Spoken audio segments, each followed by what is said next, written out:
বাংলা ব্যাংকের ক্রেডিট কার্ডের মাধ্যমে ফান্ড ট্রান্সফার করে সেই টাকা পরিশোধের জন্য ইজিপে সার্ভিসের ব্যবহার সম্পর্কে ডিবিবিএল ইন্টারনেট ব্যাংকিংয়ে লগইন করুন। ফান্ড ট্রান্সফার লেখাতে ক্লিক করুন, মাই অ্যাকাউন্ট লেখাতে ক্লিক করুন, ক্রেডিট কার্ড লেখাতে ক্লিক করুন, ক্রেডিট কার্ডটি সিলেক্ট করুন, খালি ঘরে টাকার পরিমাণ দিন, অপর খালি ঘরে কারণ লিখে ট্রান্সফার লিখাতে ক্লিক করুন, কনফার্ম লেখাতে ক্লিক করুন, খালি ঘরে 4 সংখ্যার পিন সাথে টোকেনের 6 সংখ্যা টাইপ করে সাবমিট বাটনে ক্লিক করুন।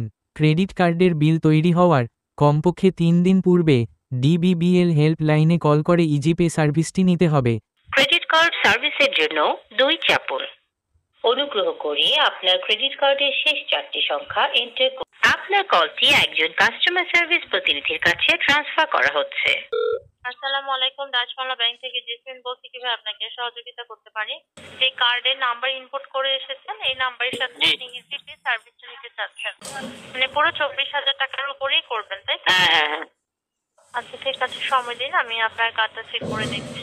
আমাদের ইন্টারেস্ট রেট তার 13%। হ্যাঁ, আচ্ছা আপনার কার্ডের আর্থিক নিরাপত্তার স্বার্থে আমাকে কিছু তথ্য দিবেন, আপনার জন্ম তারিখ এবং আপনার মায়ের নামটা জানাবেন।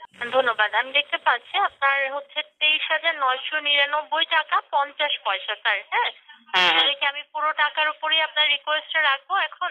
আচ্ছা বলে দিচ্ছি, লাইনে থাকুন। 3 মাসের জন্য আপনার টোটাল মান্থলি ইএমআই আসবে হচ্ছে স্যার 8,259 টাকা 83 পয়সা। ঠিক আছে?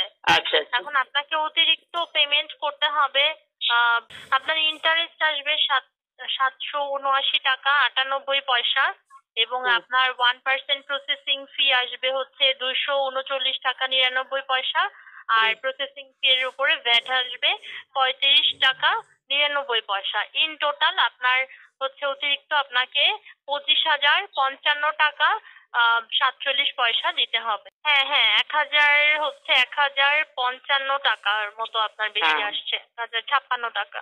হ্যাঁ, আমি এটা রিকোয়েস্ট রাখছি, আপনি লাইনে থাকুন। এবং আরেকটা বিষয় জানাচ্ছি, আপনার ইএমআই টা এক্সিকিউট না হওয়া পর্যন্ত আপনার কার্ডের যে লিমিট আছে, মানে ব্যালেন্স আছে, হ্যাঁ, এটা অবশ্যই 10% অ্যাভেলেবল রাখবেন। হ্যাঁ, 2 থেকে 3 কর্মদিবসের মধ্যে আপনাকে জানিয়ে দিবে, 3 কর্মদিবসের মধ্যে জানিয়ে দেওয়া হবে। অবশ্যই হচ্ছে আপনার মানে 10% রেখে বাকি টাকা লেনদেন করতে পারবেন। আপনার কার্ড থেকে আপনি লেনদেন করেছেন সর্বশেষ জমা বা উত্তোলন করেছেন এমন একটা অ্যামাউন্ট জানাবেন আমাকে। 23,999 টাকা 50 পয়সার উপরে আমরা রিকোয়েস্টটা রাখছি। হ্যাঁ, 3 মাসের জন্য। ঠিক আছে স্যার, এটা থেকে রিকোয়েস্ট রেখে দিয়েছি, আপনাকে কনফার্মেশন কল করা হবে। হ্যাঁ, আচ্ছা ধন্যবাদ স্যার। এতক্ষণ সাথে থাকার জন্য ধন্যবাদ।